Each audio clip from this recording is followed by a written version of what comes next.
সে মানে এমন একটা ফ্যামিলি থেকে বিলং করতো যেখান থেকে উঠে এসে আমার এক্সাম্পল, আমি এভরি মিটিং এভরি ট্রেনিং এ তার এক্সাম্পল দিই, because there is inspiration lady of my lifestyle. Yes or no, শুধু আপনাদের নয়, ভারতবর্ষের বহু মানুষের ইন্সপিরেশন। যদি মেরি, আমার টিমে একজন ছেলে আমাকে টেবিল থাপড়ে বলছে, স্যার আপনি আমার কি বলছেন, মেরি ম্যাডাম হতে পারবে, আমি পারবো না। আমি বললাম কেন? বলছে স্যার আমি অনেক কোয়ালিটি ছেলে। বুঝতে পারছেন যেটা? This is inspiration of Mary madam সবার কাছে। মেরি ম্যাডাম করতে পারছেন, আমি পারবো। Yes or no? কারণ ওনার ব্যাকগ্রাউন্ড ছিল না, ওনার ফ্যামিলি সাপোর্ট ছিল না, বাবা মার আদর ভালোবাসা ছিল না, সমাজের ভালো ভালো সাপোর্ট সিস্টেম ছিল না। রাইট না রং? তো আপনার কাছে সব কিছু ভরপুর, তাই আপনার সাকসেস খুব ইজি। মেরি ম্যাডামের দেখুন লাইফটা কিরকম।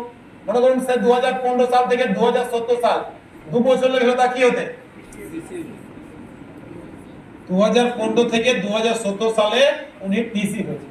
2015 থেকে 2020 সালের মধ্যে উনি কি হয়েছে? এটিসি। ক বছর লাগলো? 2015 থেকে 2020, 5 বছর পর উনি কি র্যাঙ্ক হলো? এসটিসি। আজকে 2022 থেকে 2021 সালের মধ্যে মেরি ম্যাডাম হয়েছিল কি? আরটিসি। 1.5 কোটি টাকা হলো 2021 সালে। আমরা যখন গাজরে লাস্ট প্রোগ্রাম করলাম, মনে আছে আপনাদের? এই মাঠে উনি তখন জাস্ট আরটিসি ঢুকলো। 2022 থেকে 20 থেকে 2022 উনি এনটিসি, এখন নাও প্রেজেন্ট উনি সিটিসি। টোটাল 8 বছরে উনার টার্নওভার কত হয়েছে?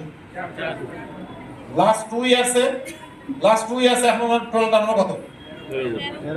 8 বছরে যদি 4 কোটি হয়, তাহলে ওটাকে ডিভাইডেড করে 2 বছরে কত করে হয়? কিন্তু মাই লাইফস্টাইলে উল্টো। মাই লাইফস্টাইলে একটা টিম তৈরি হয়ে যাওয়ার পর, সিস্টেম চলে যাওয়ার পর রাতারাত আপনি সাকসেস পাবেন। Sir no, last 2 years total business Mary ম্যাডামের 13 কোটি টাকা। তো দিস ইজ একটা example. Initial result are very small, সঙ্গে সঙ্গে কোনো রেজাল্ট আসে না। যদি ফার্স্ট অ্যাচিভমেন্ট করতে চান, তাহলে প্রথম